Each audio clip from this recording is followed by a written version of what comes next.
The 2025 season has been interesting to say the least. From driver swaps and teammate battles to unexpected podiums, the midfield has never been more competitive. This has shaken up, also provided the new energy to the championship fight.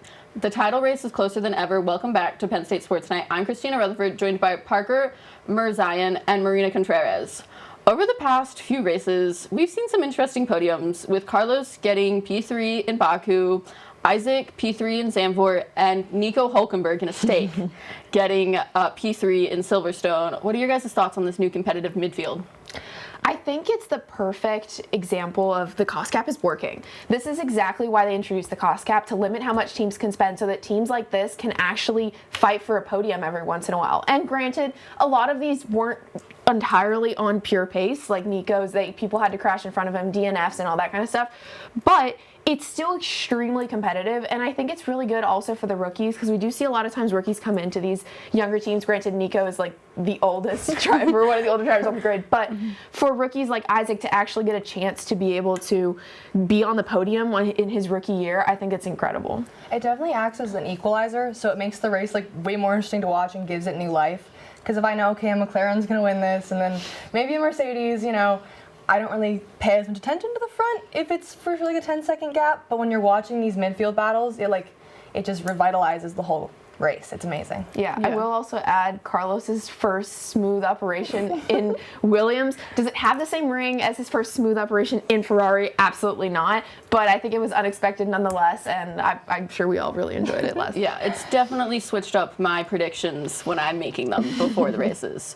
But so far this year, there's also been a major shift in the Drivers' Championship, where Max Verstappen is no longer in the running, as he has been for the past 4 years. What are your guys' thoughts on this championship fight between Lando and Oscar? I'm shocked to not see Max up there. The past few races I've been getting flashbacks to last year, but I think it's really a mental game with these two, because they are both such talented drivers.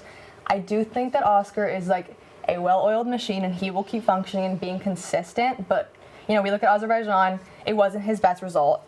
If Lando can get over this hump that he's, being labeled as the second driver in the media, I think there is a chance.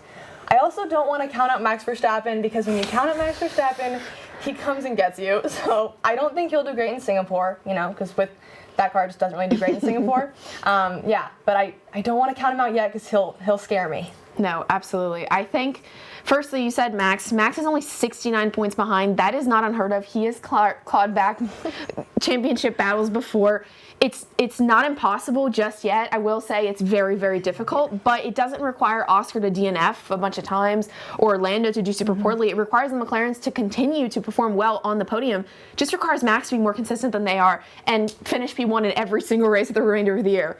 Again, not unheard of. He had 10 in a row in 23, so not impossible. The other thing I'll add is I feel like a broken record. I've said this since the beginning of the season.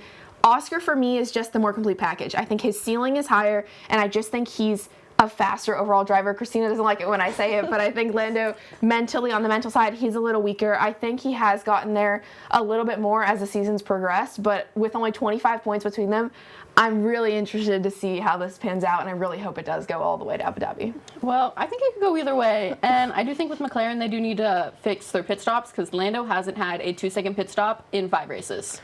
So I think that's an issue that needs to be looked into. But moving on, we only have 7 races left in the year, and everything is still on the table. What are some of your guys' tracks that you're looking forward to and the racing? So for me and Christina are actually going to COTA in Austin, so I'm really excited for that one.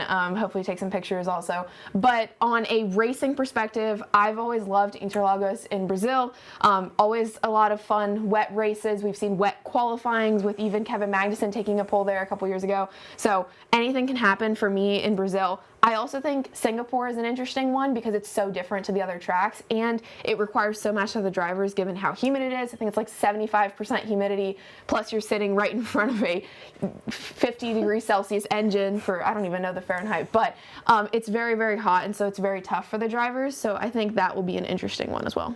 I'm really excited for Singapore because I'm really excited to see how the Ferrari performs. Because I know Charles was talking following Azerbaijan about how, the chiller temperatures, they didn't expect that with their car, and that's why they didn't perform as well. And he was excited to see how the car comes alive in the heat. So I'm very interested to see how it'll play out.